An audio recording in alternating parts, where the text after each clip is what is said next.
Hari Om, Hari Om, Hari Om.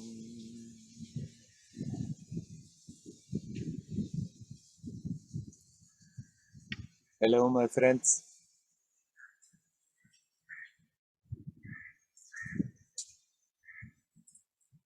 There's quite a wind starting now. I hope it doesn't make too much noise in the microphone. I think I'm quite good in the wind.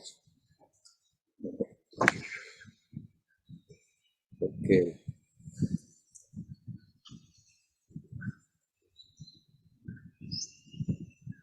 May you all be full of light and joy and love.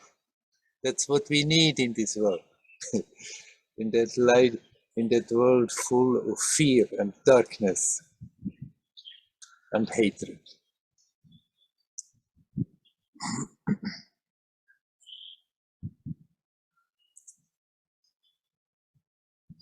We all have that in us. If we remove all the tensions and layers that we have created with the mind, that are stuck from our upbringing, then it's all there. It's natural to feel that love. Why? Because we are all connected. We are not separate. As persons, we are appearing separate one from another in time and space, one body, another body. It's all superficial appearance. Essentially, there is no separation. There is uniqueness of your being, and yet all one, connected with all there is. You just have to bring the attention back to that source. And there is the joy, there is the love, there is the light, there is that sense of connectedness, and not that sense of being separate.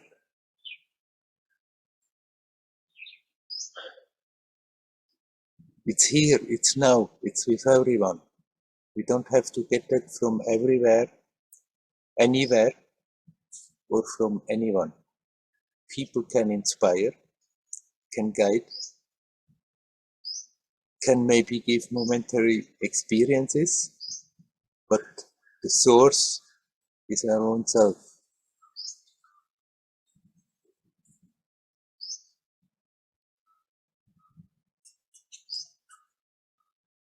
Okay, and I will answer to a question that Maria has asked, because recently I told somebody when we were talking about desires that you can also, desires that are not too powerful, too strong, you can also learn to just fulfill that desire in your mind,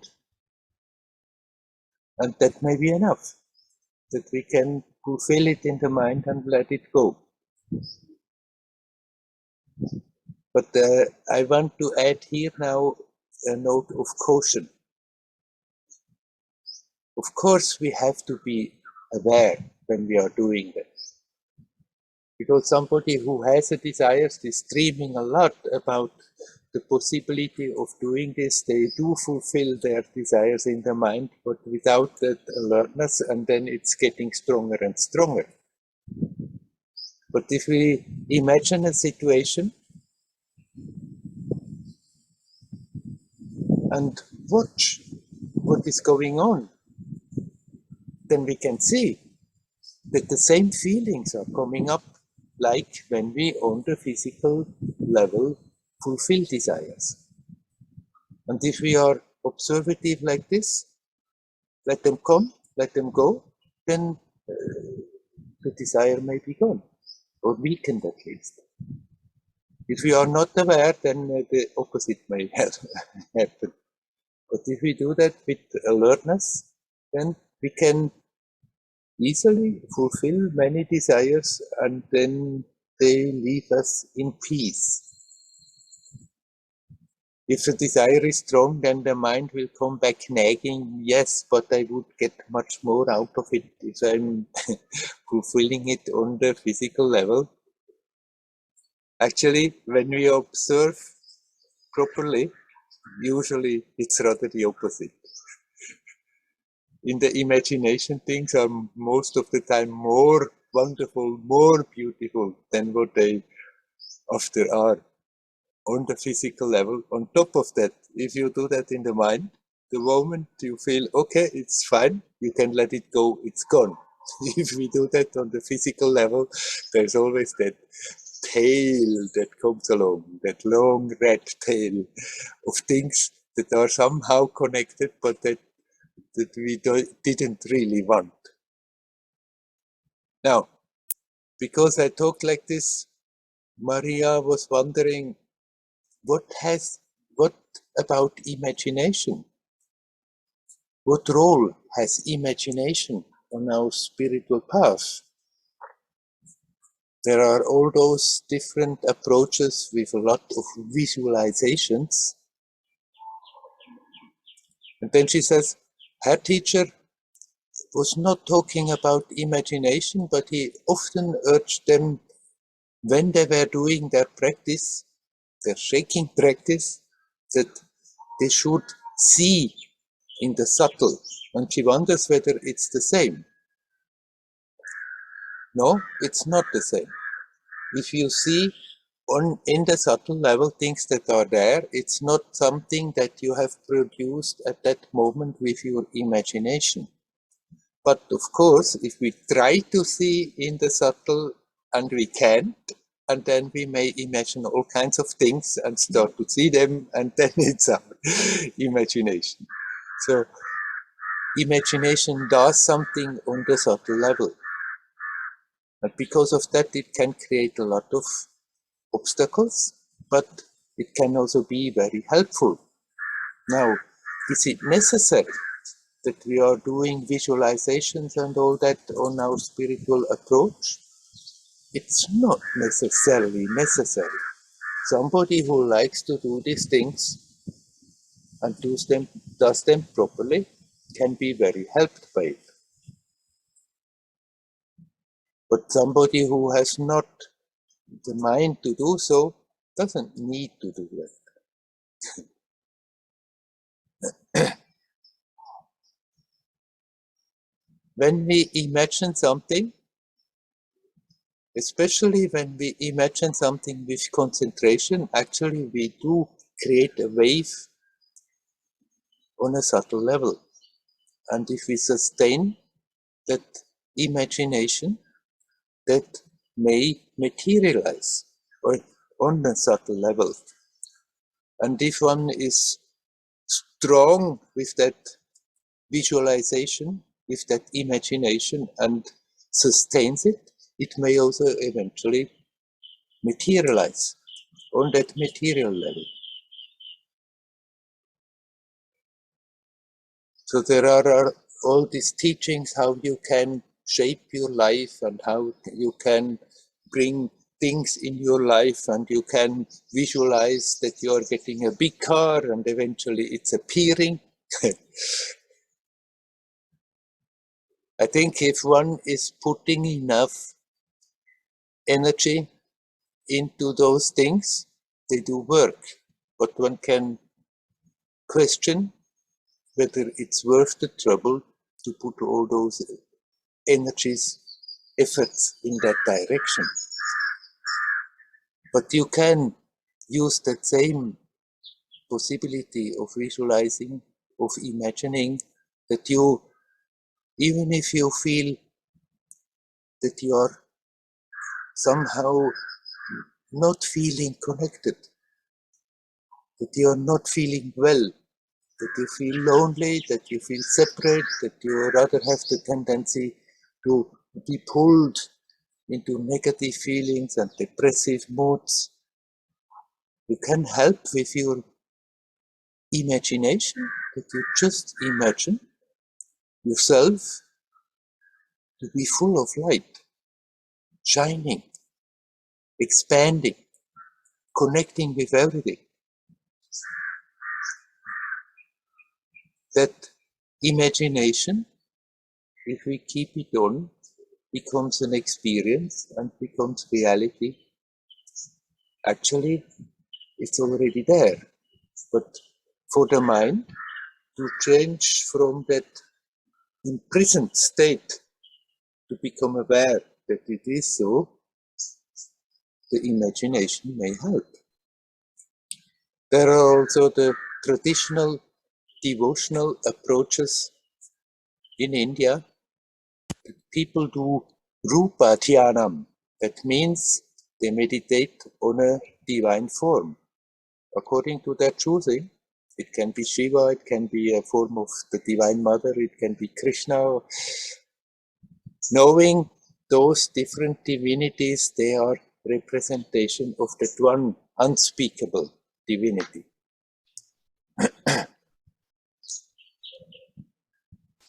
And then the devotee, what the devotee is doing is maybe looking at the picture or a statue, but then closing the eye and more imagining, seeing that form, and in that way starting to create a connection with that deity, and through that deity with that one divinity.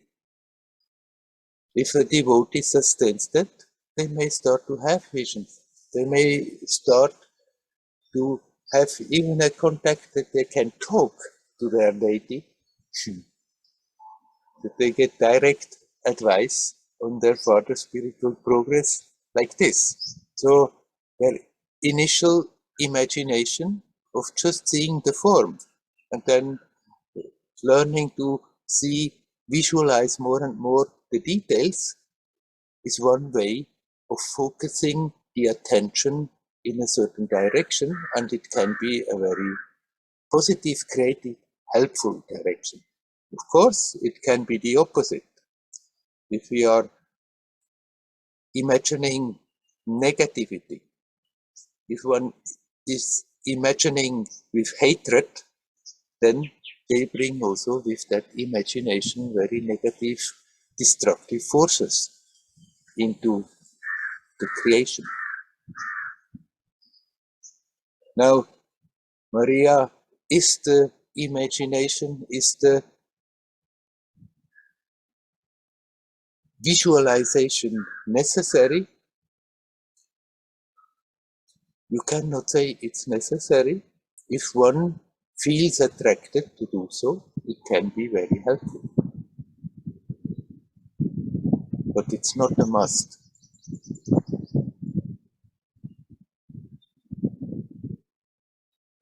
On the other hand, it's good that we are alert and see how much of stuff we are imagining that is rather creating obstacles. And then learn not to do so all the time. That when we become aware, aha, there I'm going again down that alley, start to spin around and round in my mind about something, creating negative situations which result in negative, heavy moods. There we can learn to stop that. Not by controlling with will force, simply by redirecting the attention to self-inquiry, or to repeating the mantra, or to breathe consciously, feeling the body sensation, learn to consciously relax. So we are using the imagination much more than what we think, and often not in a good way. For that, it's good to learn to be alert, that we can stop that, stop creating obstacles that we first imagined, and then they become more and more reality. On the other hand, we can imagine positive helps and they get more and more reality, simply don't stop there. Be aware, okay, it's a help, it's a stepping stone, and then we can go beyond it. We can use it, but we don't have to use it in that way. But imagination is a strong force. Unconsciously, we keep on imagining. It's also the force of imagination that keeps our day-to-day reality intact, that it seems to be so real. Well, it's not as real as it appears. It's just momentary appearances. And we create in our mind a continuity and a reality that seems to be rock solid.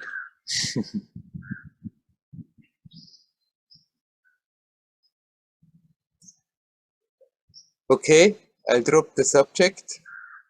If you are here, Maria, and if you would like to somehow talk about another aspect of it, you are welcome to come in. Hi, Werner. You are here. Hello. I am. Thank you very much. Yes, that actually you've answered some aspects that I hadn't thought about, but that I can relate to, like when you were giving the example of when the feelings of loneliness come up, and like it's a tool to visualize connection and light, and yeah.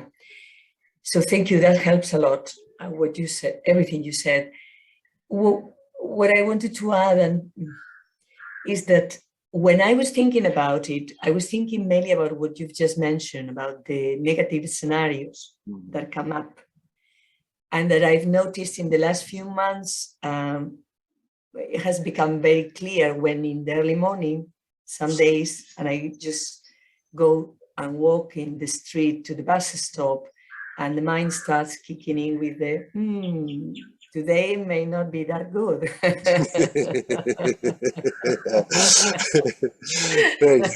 You know, yesterday was good, but today perhaps just a normal day. I mean, it's quite fascinating. Now it makes me laugh to think about it, because it's quite interesting to just how it kicks in, no reason, nothing. Yeah. So in a way, when I was asking you the question was related to that, which you've just mentioned. But I also see that in my case, because that seems to be a pattern, which I'm assuming is a human pattern, this expecting something negative to happen, the fear of something that may come up and may be so hard to tackle, or it seems to be that the relaxation that you so often talk about, like going back to the breath and relaxing the body and feeling the body, seems to be more the way to address that. Particularly the relaxing the legs, I feel that seems to have a strong connection with fear. Yes. So if there is the legs are relaxed, the feeling of fear doesn't seem to be able to grab. So that, I mean, it has brought more clarity when you were mentioning that. And the other thing is that this topic of imagination is related to me as well to words, the use of words. Because it feels as if they are two fundamental tools we have as humans. Yes. Communicating through words, and then having this ability to imagine scenarios when we are not even in a place or with a person, and so we see them. With words, I've had a very interesting journey, which was started mainly when I saw for the first time this experiment that a Japanese researcher has done with the water. You know, the messages of the water is. Oh, yes, right. Yeah. And when I saw that, it was like, wow, you know, just one word stuck to a bottle of water and can produce this beautiful crystals, and a completely different world with negative connotations can create, and same with music. And that one was the one that got me thinking really deeply about how I use my speech. Yeah. And the effect that has not just on others, but on my own body as well. And then with the meditation, because I've become much more sensitive to the states in which I am, I understood clearly that it's not just a moral code, that is when I am in anger or in a negative, deep sadness, but mainly anger, that is not the time to speak. Doesn't seem to lead to a very good place. Usually not. Huh? Nah. And to have more of a filter, like the work of the Japanese guy got me very motivated to filter my speech. Yeah. So I pay, and thank God to the meditation practice that brings more awareness. When I am not in meditation, I feel that I've developed a much more empowering use of my verbal communication.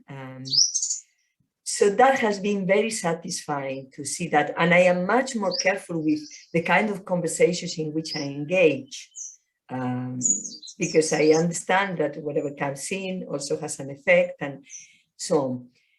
So that has been a very empowering journey, and which will continue, of course, and continues. And I was thinking, with imagination, I feel I'm starting the journey in that, like becoming much more aware of how those images have an effect on my actions. And not just during the meditation is one aspect, but outside the meditation, it's like I'm beginning to wonder. That's why I had also the question of how to use those, because obviously it's not about doing what you were mentioning about this, imagining the car will materialize, not taking to that extreme, but it's got an aspect of dealing with material life as well, how to use the information. So, yeah. Yes, and it has, of course, a strong effect on the body. That what you mentioned, these water crystals, they are amazing when you see them, how they can change just by having another vibe giving in the water. Of course, with the word there comes something that is connected. If just a machine would write that word, I don't know whether it would have the same effect like if when somebody puts it there for whom the word has a meaning. Certainly there is more power in it. And our body is mostly water. So imagine what kind of effect our thoughts, our moods, our whatever goes through our experience has on the body. And this we can, of course, consciously use very creatively. Also when the body is sick, that we use the affirmations or simply the imagination to heal ourselves. That something is not well in the body and you imagine that it's getting well, and then that helps a lot, that the body changes and can get well and can get healed. And like that, with the interaction with people, if we catch ourselves to rather radiate negativity, of course this has an effect on our experience and also on the experience around. And if we cannot just let that negativity go, it may be very helpful in between to just imagine that you could connect in a positive way. That you maybe imagine that you connect with lines of light, shining light with those people instead of throwing hammers.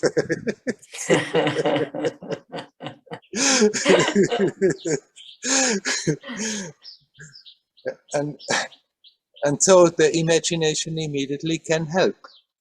Yeah. Right. You can also do it without imagination, just being aware of your feeling, and then become aware how those feelings can change if we more relax, if we just redirect the attention more to the essence than to the little me that is offended by something. And then automatically it's also harmonizing. See, when you say that, what comes up is there is a story of, you may have heard about it, Joe Dispenza. Yes.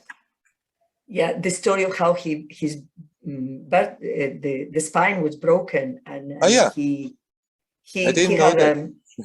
well, that's how he started doing all this work, body mind. He had an accident, broke his spine, and the doctor told him, you know, we'll have to put some screws. If you are able to walk again, you'll be lucky, basically. But you are done. Your back is finished. And he said no. He said no. I think he had already been doing meditation, these kind of things. And he's a chiropractor, so he has a deep knowledge about the anatomy and so on.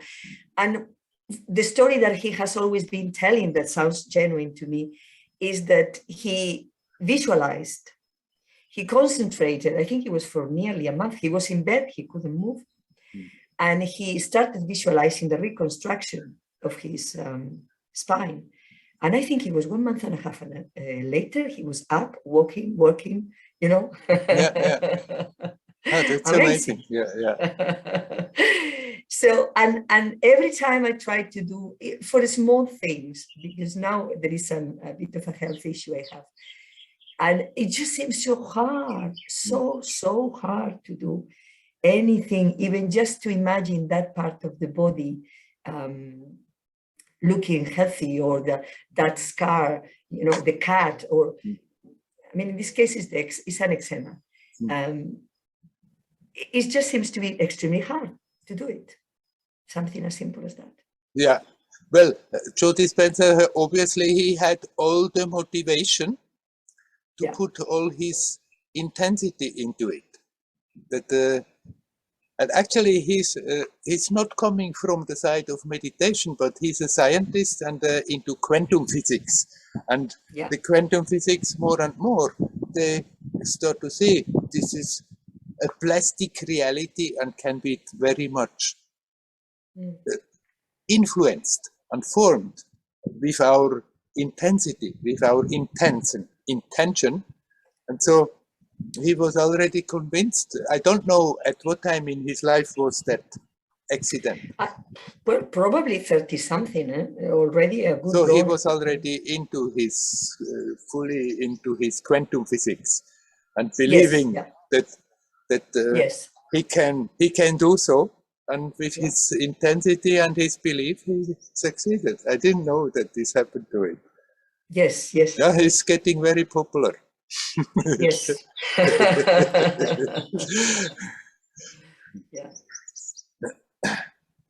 Yes, if it's difficult, it's because we didn't train ourselves and we have doubts whether it's working, and not necessarily the same motivation like somebody who has been told, okay, you are finished. Then there are two possibilities. Either one accepts and thinks, okay, I'm finished, and they are crippled for the rest of their life, or they decide, no, and then they have the motivation to put all they have into it. But if we have our little things, then we don't have necessarily the same intensity of motivation and think maybe it's working. Anyhow, it's not working. So we create all these mental obstacles also easily.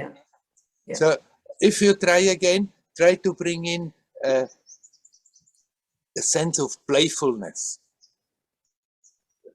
Even if you think maybe it doesn't work, but okay, I can playfully try. Okay. Without I have to somehow manage that. I have to get it more. Okay, let's playfully imagine that and see that the very attempt in this mood to do so actually does something. Okay. Yes. Great, thank you. Yeah, and now I feel the full answer. You're welcome. Thank you. Hari Om. Hari Om, Hari Om.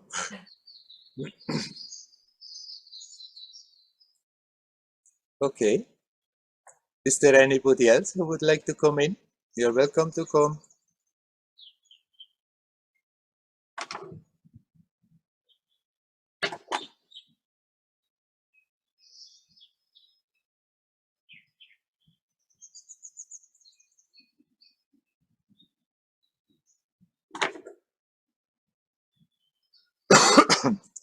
I see Fernanda. Do you want to come in?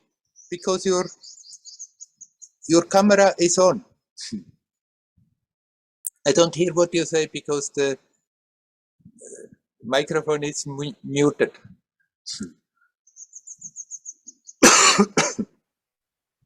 No, I just put on the video, but just listening. And Yeah. yeah, thank you.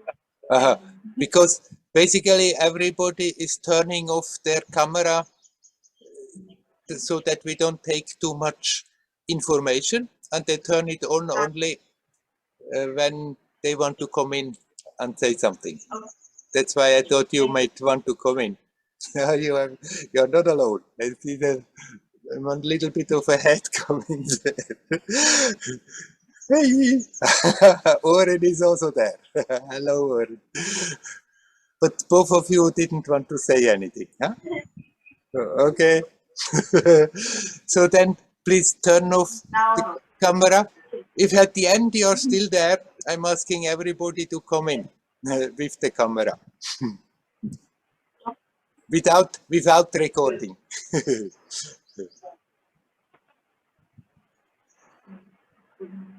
And then please turn also the microphone off. Right. Thank you. Is there anybody else who would like to come? Hello, Werner. Hello, Dayal. So according what you were speaking now, I want to Yes. ask you, what about imagine a God presence?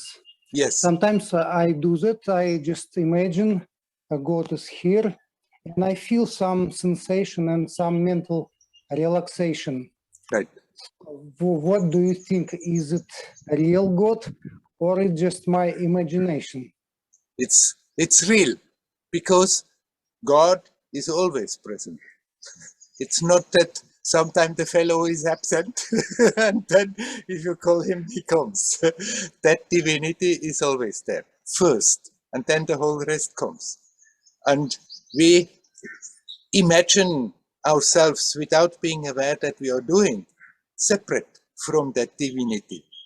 And then the imagination that God is present can help you to let go of that feeling of being separate. So your imagination helps you to become more aware of something that is actually a fact, that is there. So don't sabotage yourself thinking maybe it's only my imagination, that then I feel something when I imagine that. If that helps you, by all means use that. Thank you for good news. Yes, you're welcome. Somehow, yes, I do not imagine special shape, just the presence of God, and I remember it because I was in India in holy place. Yeah. I somehow know that, so it helped me very much. And another question I want to ask you: often you advise to many people how to work with negative emotions. Mm-hmm. And you advise observe body sensations, body energy. Mm-hmm. So, and I also using this instrument. It is helpful for me work with emotions very strong. And last time you was talking about 3 basic ways. Yes. A way of love, way of wisdom, and way of yogi, way of yes. energy. Yes. So, and I understand this advice, work with emotion through the body sensations, it's part of way of yogi. Yes. But what about the people on the way of love or way of wisdom? How yes. do they work in with strong emotions with sankharas. Okay, let's say you're mainly on the way of devotion, and then strong emotions come and you want to do something. The devotee can do different things. Maybe the devotee is usually repeating a mantra and then just redirect the attention from that emotion to repeat the mantra and relax. And gradually that emotion will pass away. Or the devotee can also immediately address God. And say, look what is there again. And there is an emotion. I don't want to hold this emotion. I give you that emotion. We can give everything to God. We can give all our crap to God. God will happily accept it. If somebody functions like this does work. When they see the emotion and then instead of either justifying the emotion or feeling guilty about the emotion, just say, okay, look, there is the emotion again. Please, you manage it. and just surrender that thing to the divinity, with form or without form, or just do the mantra. Call God's name. Now, the jnani may start to analyze and say, oh, there is emotion, but I'm not the mind, I'm not the intellect. And in that way detach from it and come back to the essence. I am that. And by redirecting the attention, not feeding the emotion also will go. Or that process may go much directer by simply, if somebody is doing self-inquiry, asking, but who is feeling that emotion? Okay, I see that emotion, but who is feeling that emotion? Who is experiencing that emotion? If you inquire like this, immediately your fixation with the emotion gets less. You start to detach from the emotion and turn the attention to that which makes the experience possible. And then also, we stop feeding the emotion, and if we don't feed the emotions, they gradually pass away. Yeah, thank you. It's making it clear. I asking this question because on the way of Vipassana, Goenka explains that working with body sensation is deepest way to dissolve sankharas. All other ways, he said, superficial. It's not working so deeply as work with body sensation. Right. That's what I want to know. Yeah, that's unfortunately the thing that happens to many teachers, that they do a good job and bringing people a good way of dealing with their daily life and with their difficulties, but then unnecessarily always try to say that their way is the best way and the higher way and the more powerful way. People are different, and what works very strongly for one doesn't necessarily work very good for another one if they have another mental wake-up.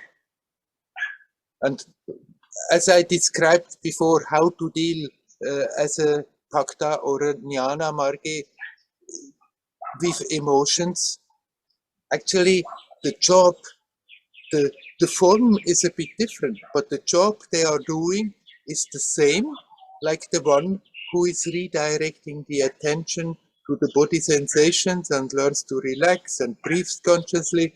It's just getting detached from the emotion, from the obsession with the emotion, and redirecting to the essence.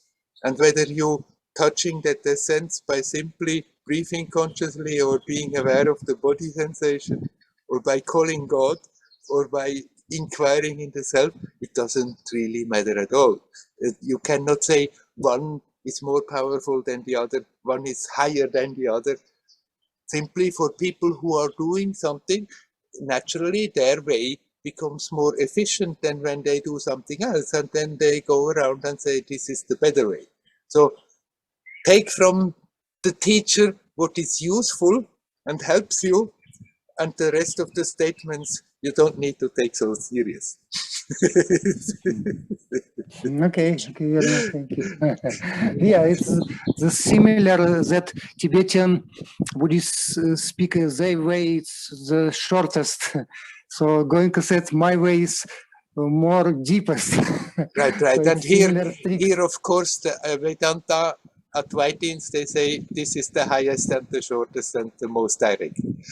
Whether a way is short and direct doesn't depend the techniques that we are using. It depends solely our sincerity, how we are going about it. And if one is sincere, then it's very direct. That is the highest approach what they are using, and it doesn't matter whether it's Advaita or Dvaita, whether it's Bhakti, whether it's yoga, whether it's a combination from all this or something that they create themselves. Okay, Werner, thank you. Thank you. Very You're clear. welcome. Hari Om. Hari Om. Hari Om. Hari Om. Hari Om.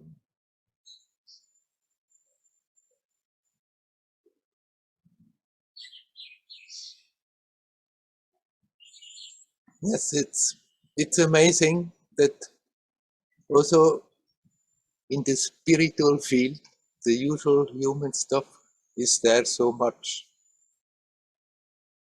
And followers of a path and teachers of a path, often they are busy telling, this is really the one thing. If you want to get somewhere, this is the one thing, and all the others, they may prepare you, but they cannot get you anywhere.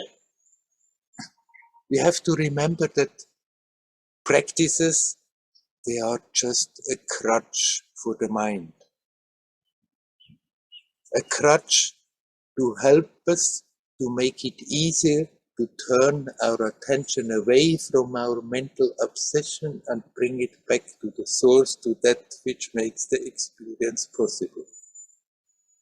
It's not so easy to do that totally abstract. When the mind is going vroom, vroom, vroom, vroom, vroom, when there is a lot of tension and stuff going on in the psyche, it's not so easy to see that and just drop it and be. It's easier if we have something to redirect the attention to, like breathing, like self-inquiry, like a mantra, like whatever.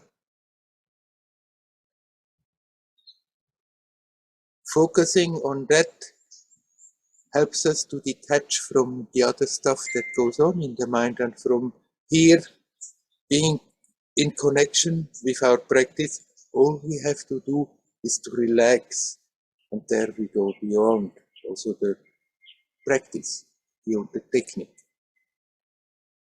And whether a technique is efficient or not depends entirely the one who is practicing it. If we go about it with sincerity, if we really want the truth, if we really want to liberate ourselves from the stuff that we are aware, it's just creating problems. It's a heavy weight that we are carrying along for nothing. It's an obstacle to just be in our natural state. If that sincerity is there, then the path that comes, the technique that comes most naturally is the right technique and is the fastest and the best and the straightest. And it can be very different from one to another as our mental makeup is different. Whether it's efficient or not depends our sincerity. Okay. Is there anybody else who would like to come in? You're welcome.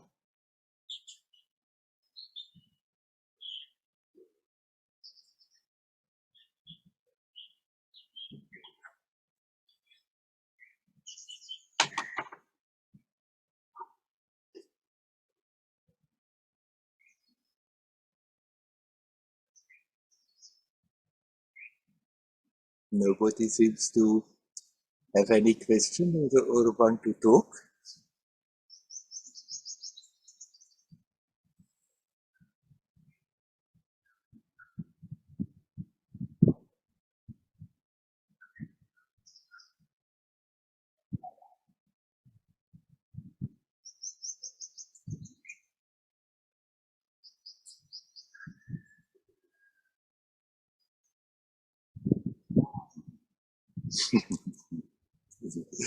There we are. Often I'm talking with people,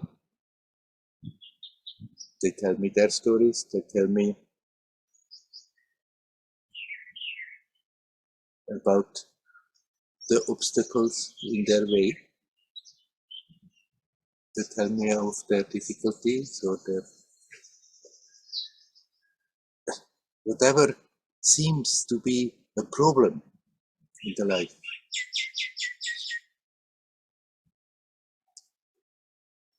And it's always based on that we, in a way, just go through our day, live our life, and take this reality for granted, without questioning whether it is as real as it appears to be. As long as we believe without a question in this reality, then invariably we believe I am this person, I am this body, I am the person in the body, maybe separate from the whole rest of existence. And then, of course, it's always me and the others, and the continuous struggle.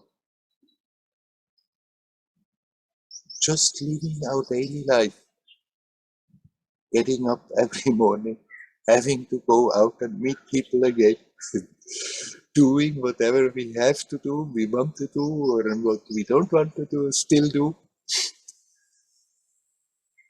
Meeting people, some are friendly, some are not friendly. And it's always me and the other, and it's reality and creates problems and tensions. But remember, when we go to sleep, and there the dream springs up. And there in the dream, we also may be involved, may also have a body.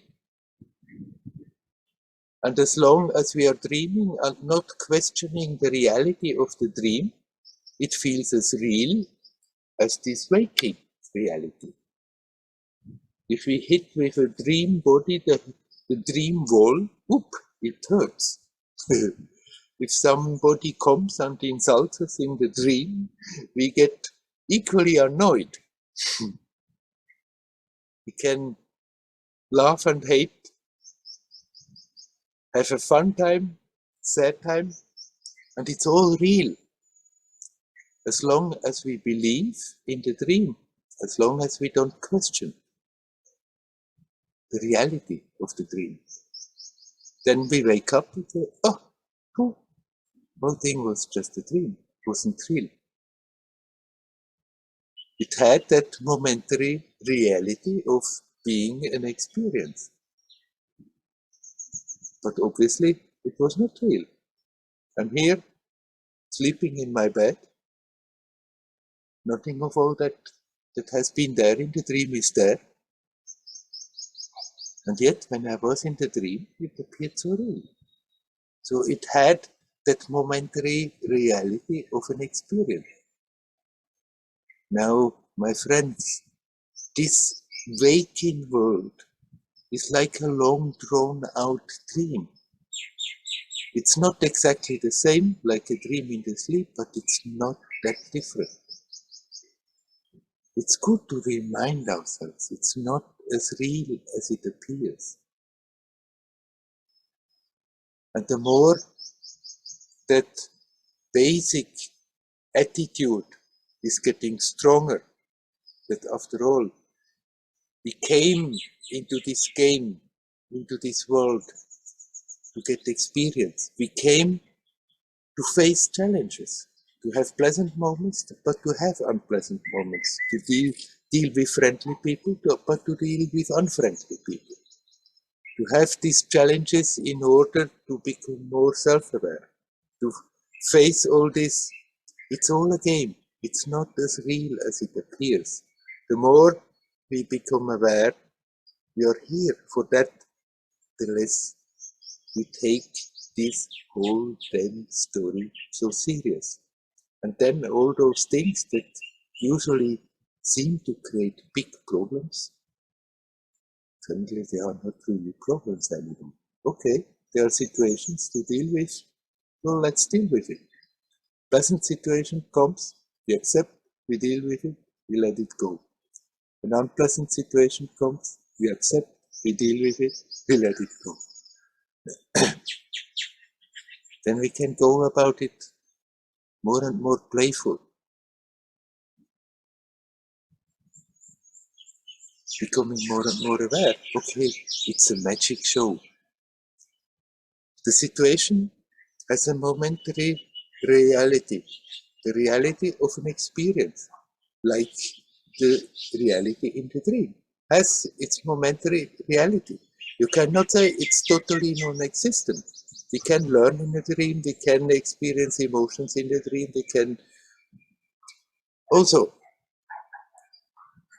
grow in the dream because the experience is there with a momentary reality. And so it is with this waking reality. If we become aware that it is not as real as it appears to be, then suddenly it's much easier to deal with it. And actually, because there is more self-awareness, we bring a much greater intensity into it.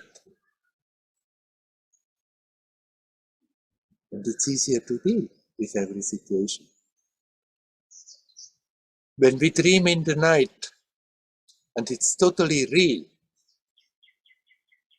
and let's say it's a nightmare, it's a difficult, painful situation, and then suddenly one becomes aware in the dream.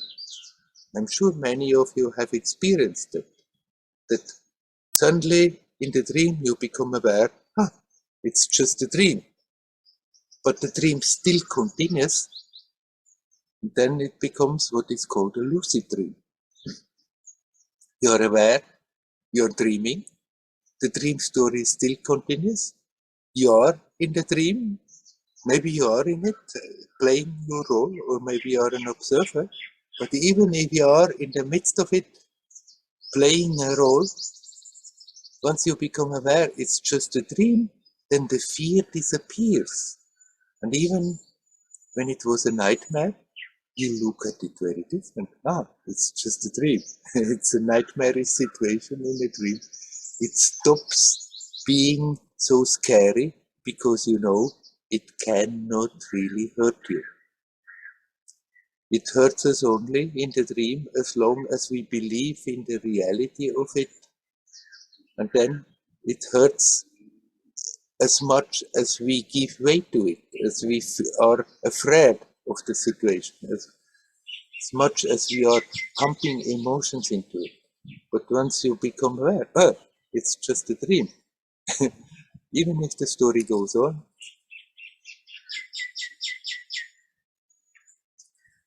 then it's not a problem anymore. I can tell you that the first time I remember that I really suddenly became aware it's a dream, how the feeling changed. Like I dreamt I was driving on a mountain road in a car, and most probably a bit too fast. Then suddenly I was carried out of the road, and there was a cliff. It was just going down, and it was scary like hell. And suddenly, while in the movement of leaving that road, suddenly that realization came. Hey, it's just a dream. And all the fear disappeared with one moment and turned into laughter, and it was just wow, let's go and fly off like this. Once you become aware, it can't really hurt you, the fear disappears and it becomes joyous. Now, this waking, long drawn out waking dream, this waking reality is so problematic and dangerous and creates pain and suffering as long as we don't question the reality of it, like the dream really. If we become aware, hey, it is just a dream-like magic show, it's not as real as it appears, then the scary part of it also disappears. And then we can learn to play our role in it playfully, without being attached, and yet full of zest, full of enthusiasm and energy, playfully, not so much being concerned all the time, am I going to be successful, am I not going to be successful, or what are they thinking about me, what are they talking about me, and all those concerns the mind likes to hold on to, you can just let them go.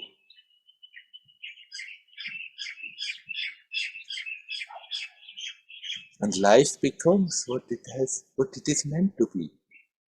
A joyous, playful journey through this crazy time-space continuum, getting richer for the experience with every moment. And instead that it has to be a painful business, it can be a joyous adventure.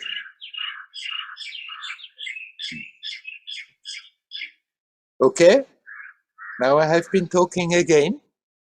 Is there anybody else who would like to come in? You are welcome to come in. Yes. Oh, hello, Anita. Hello, Werner. I have a question to this. What you just said, playing without being attached. Yes. I don't see this to be possible, because when I'm playing and then I have to be attached to to express a feeling or something, then I am identified. I could not express a feeling if I'm not attached or identified.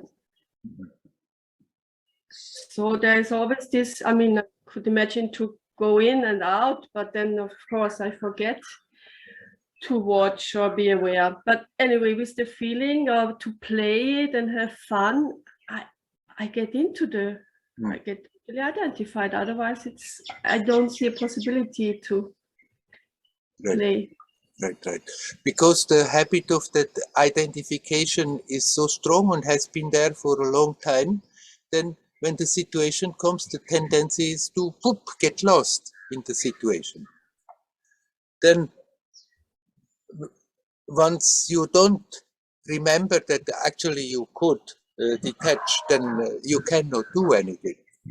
But then usually when the situation is over, we still turn around the situation in our head.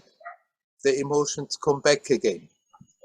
If let's say there is anger, somebody is insulting us, opposing, and we get angry about it, and then the situation is past, but we have the tendency to still turn it around and again think, what could the fellow, how I could have also answered like this, and let's see the next time he tries. And we go on and on, and there eventually you become aware, oh, look what I'm doing. I'm just turning around and be attached to that emotion, and at that point you can bring in what you know, that you can deal with it differently, and turn the attention to your experience right now then, and see what that sustained emotion is doing to your experience at that time. The situation has already gone. Okay, it's finished, it's gone, it's not there.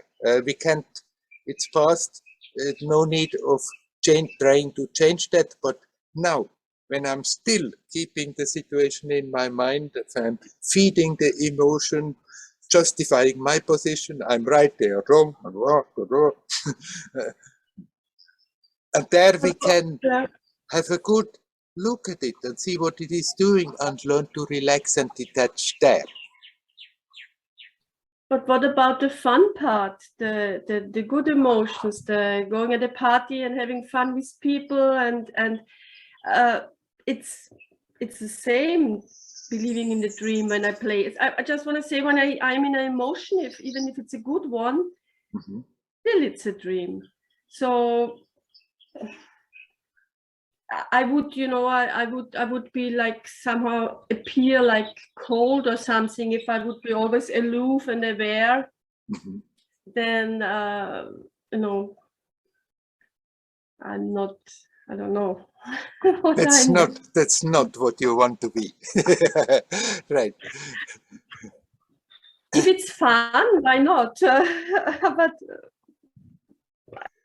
yeah, I don't know how to, or if it's needed. Maybe it's just about having fun and being identified and whatever.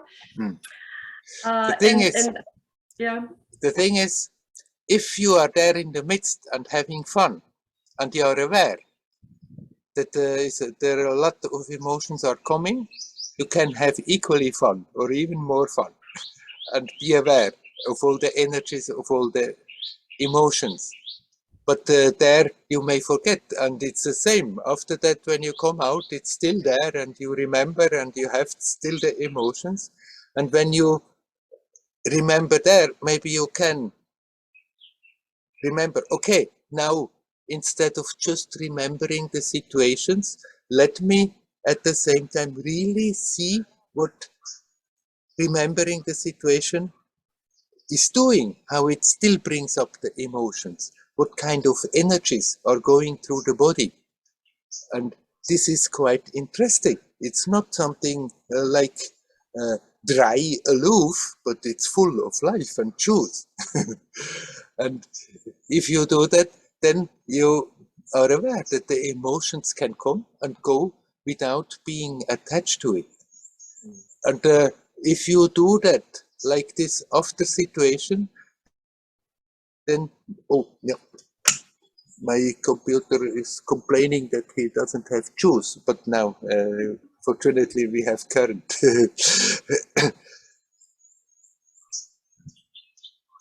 The more you are doing that, the sooner you may remember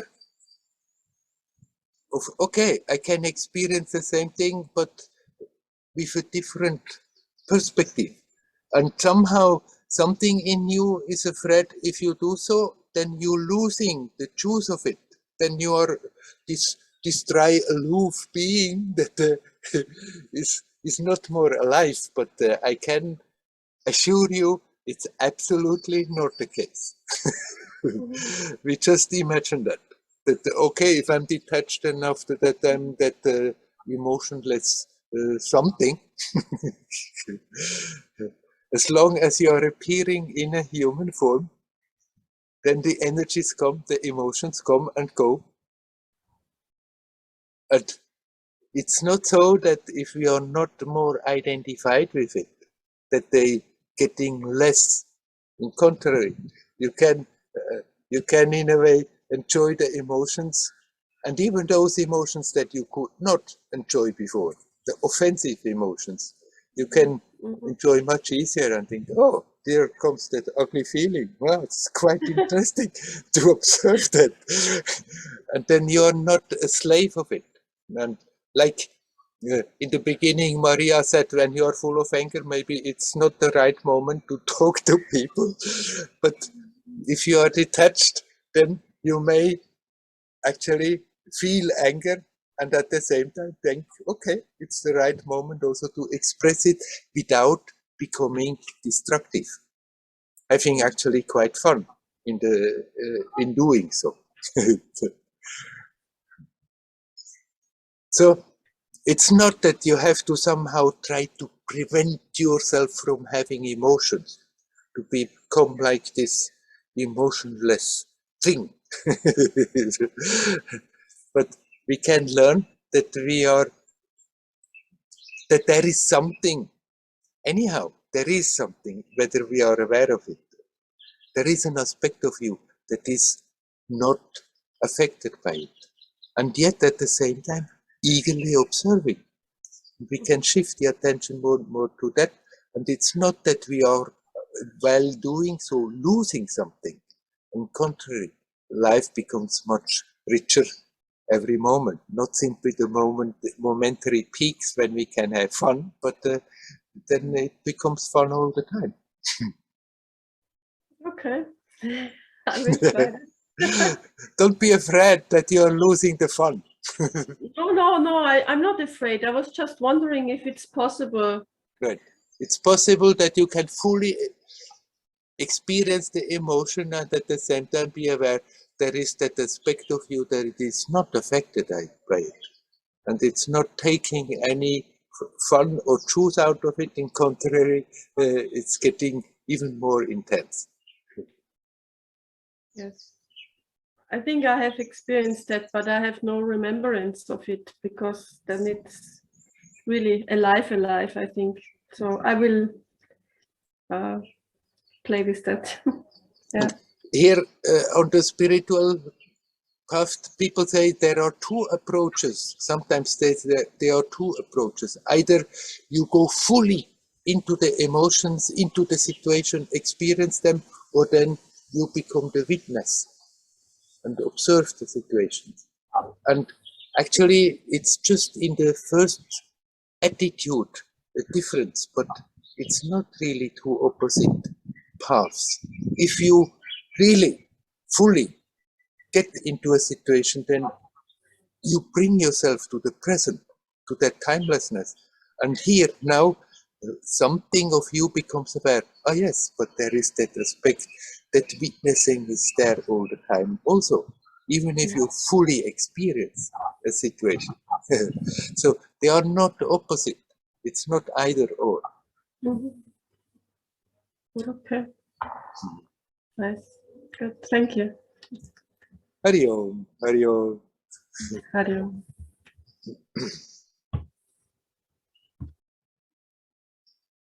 Is there anybody else who would like to come in?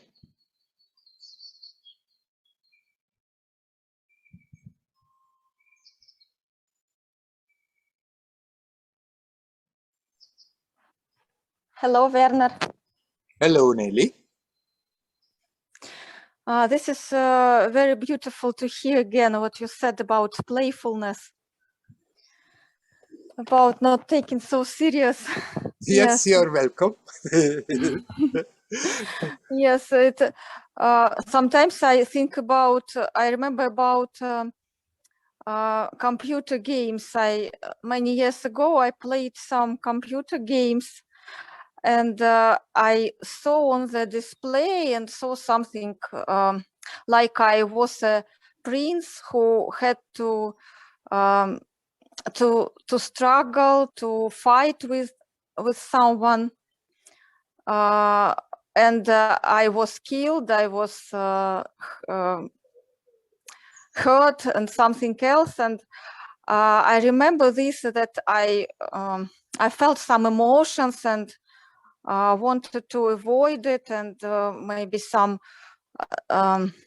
exciting, but really I was safe sitting on the computer, and Yes. Nothing happened with me.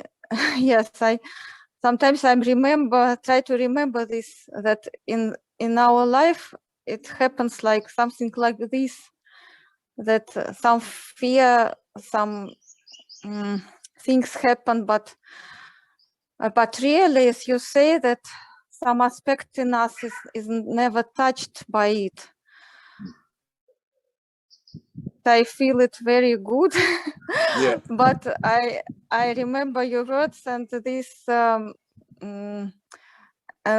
picture about playing at the computer display, and Yeah. it helps me to understand what you mean.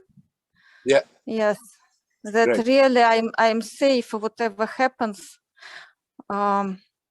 only in real life, in this life, I feel more than sitting on the computer where I can only see and hear, but in life I can feel pain, I can feel smells. Yeah, I have more. Yes, it seems more real than. Right, but soon you can do that also with computer games, that you go into a virtual reality and interact with each other. And there you can also, so far it's, as far as I know, it's only visual, but maybe soon then you may also experience the other sensations.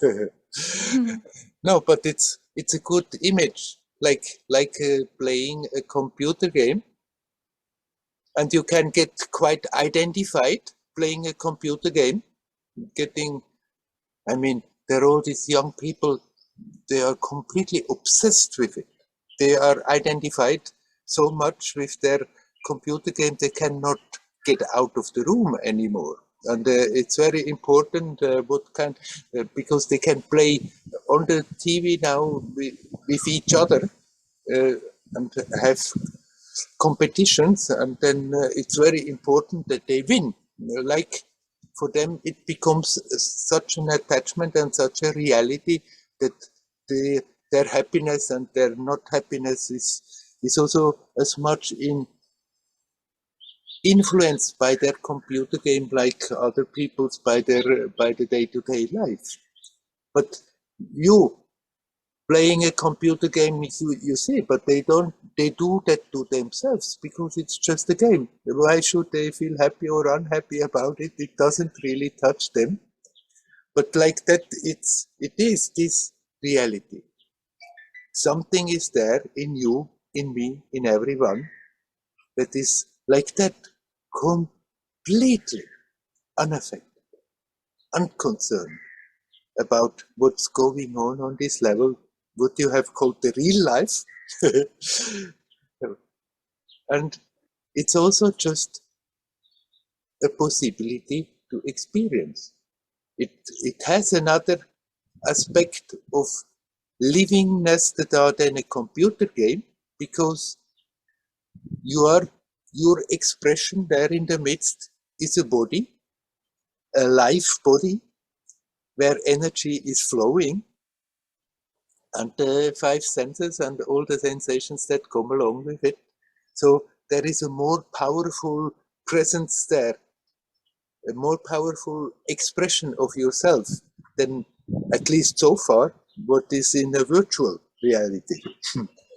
Maybe after some time, same is happening virtually. But still, in spite of that, that doesn't change that aspect is there, that is not affected by it. At the same time, eagerly experiencing it, aware of it. At the same time, unconcerned, unattached.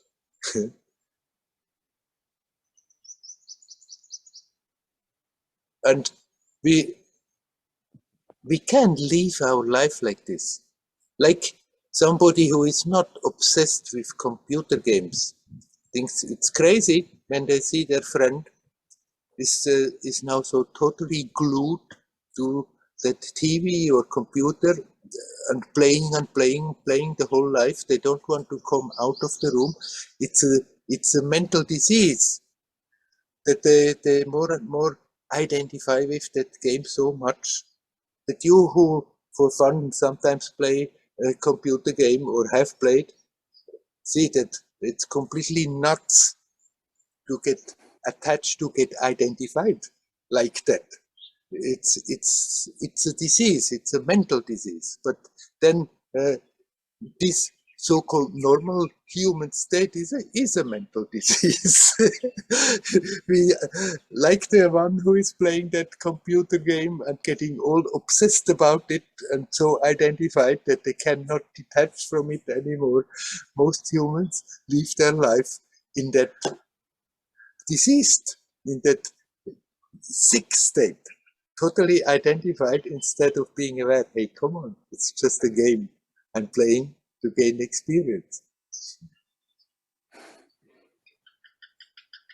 Yes. Yeah. For me, it's rather boring to play games. But I had some time many years ago. Yeah, I played. Yeah. Right. I'm not meaning you should start playing games again on the computer, but you have the memory and you see the difference whether you are not just totally identified or whether you are totally identified. And you can have that attitude of playing this human game more and more, of not being identified with it. That it is just a momentary appearance, a momentary reality. You play a role in it, and the role you're playing is not what you are, it's an expression of yourself. Yeah. And yesterday I had one situation that I felt something like I play a game. A day before, I lost my mobile phone. Yes, and I put a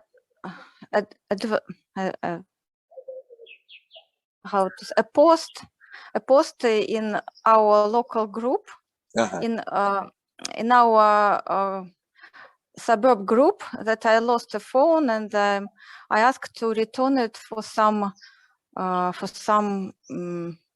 so that I will give some money for returning. For some recompensation, they should return the phone. Yes, and when I put this post, one man called me and said that he was ready to give me the phone and he called his how much money he wanted. I asked a little less money, and finally he agreed and asked me to come to the bank and that someone will bring my phone. I came, but nobody came there. I called him, and he asked me to put money in the bankomat. And then only after that he will give the phone. Yes, but he said, but don't press the button I don't know how to say, to put them and wait, and the girl will come and bring your phone and something like this. Yeah, he was afraid to show me the phone because it's a big story. I don't tell all this. Get the drift. Yes, but so I how to say, it's difficult. So I listened to him and was not alert enough, and I gave him money, and of course he didn't give me my phone because I suppose he didn't have it. He didn't have it. Yes, I didn't know him, no girl who he promised that she come. So I saw that it was just a how to say, deceive. Yeah, he deceived you.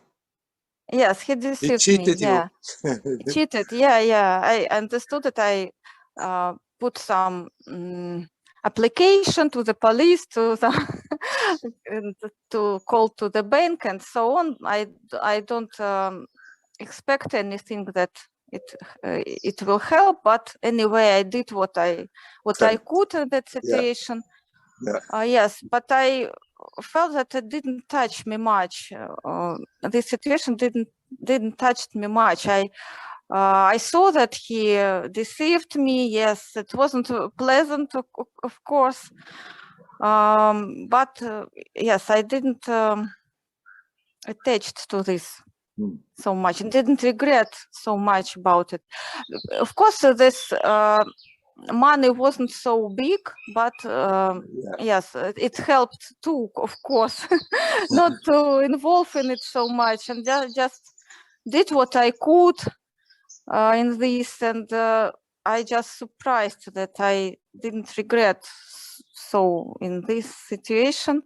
Because some years later I was cheated much money, and I felt regret maybe Yeah, right. much more. Yes, much more. I was. It wasn't was very unpleasant. But yesterday it was rather easy Yeah. for me. This situation. Yeah. But sometimes I see that some emotions come from my past and they touch me much more than something that happens now.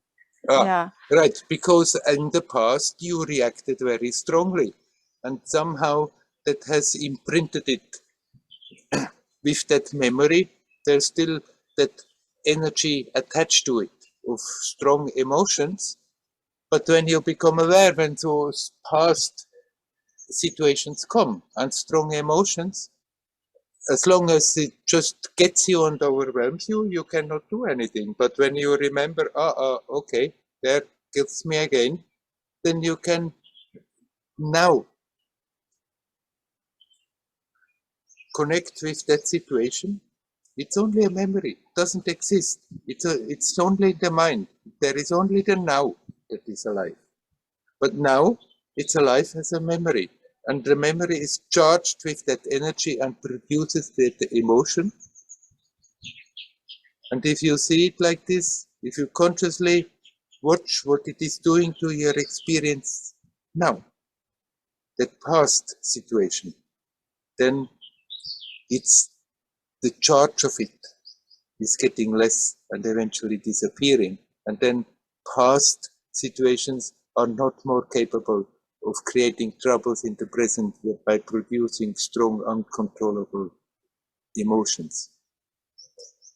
But now you have done quite some work since the past, and when you are facing such a situation, it's not more capable of getting so deep and rattling you so much like previous, but because previous it did, those memories may still be very much charged with that imprint of that strong emotion. So when it comes, then you just look at it now. Don't feel, oh, it's wrong that strong emotion comes again. Let it come. Observe it, see what it is doing, and then it also goes. And it releases the memory. And the memory is still there, but the power, the emotion that is so locked into it is getting released. Yes, I try to learn it or to look, to watch, but sometimes it seems to me that I involve in it. Yes, I try to watch, but I stick into it, and I just try to ask myself, what can I do now to improve if I can? Yes, and today I said to myself that I can do just write acts now and don't regret about the past. Yes, but this is a long process for me, yeah, to release this regret that I didn't do right in my past. So yes, it comes from time to time, and I watch it and yes, try to connect with myself. Yeah. Yes. Right. You accept the past is past, and things have happened as they happen. So don't learn not to stand in judgment over it. Learn your lessons from it, but not judging yourself. Oh, I was not good. I didn't do it right. And even if that feeling comes, then you also treat it as an emotion. Oh, there I'm going again.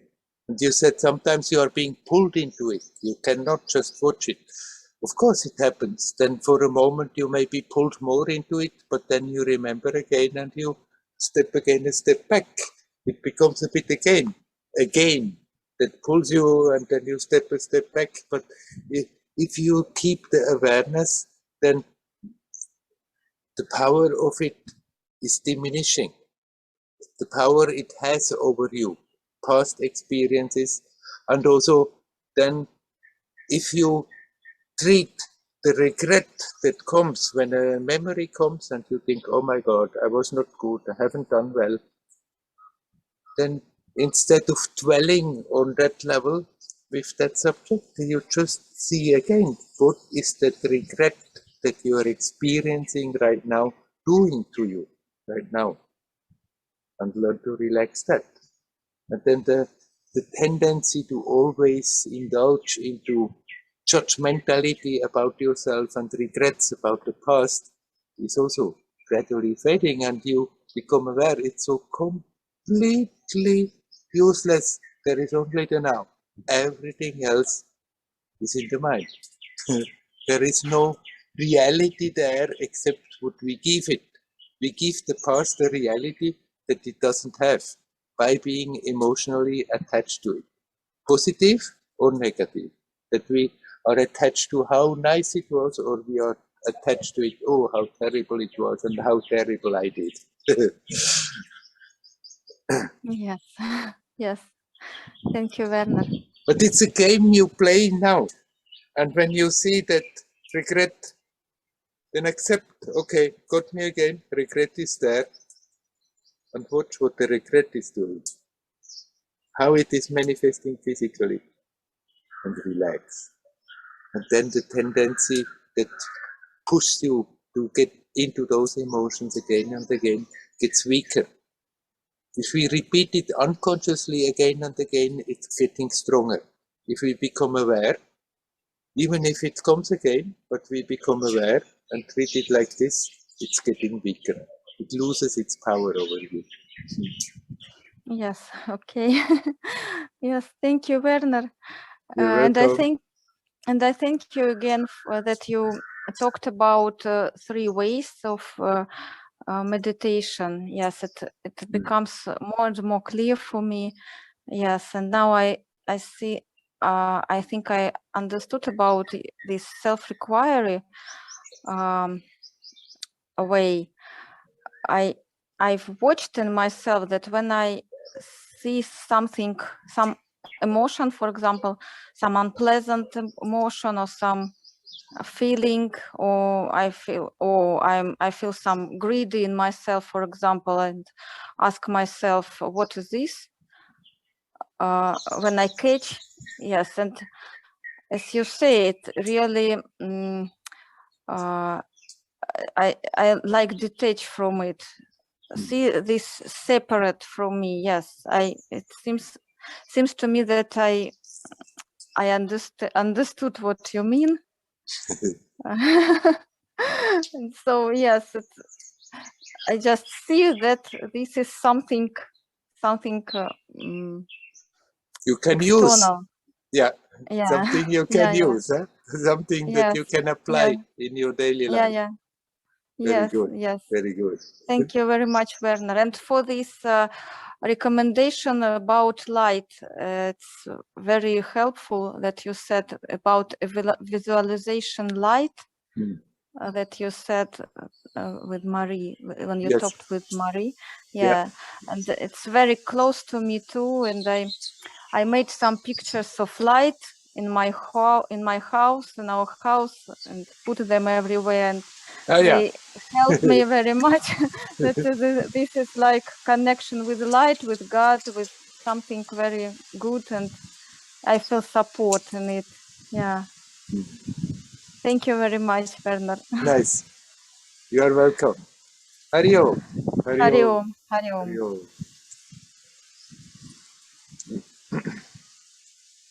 Well, I think we leave it at that for this time.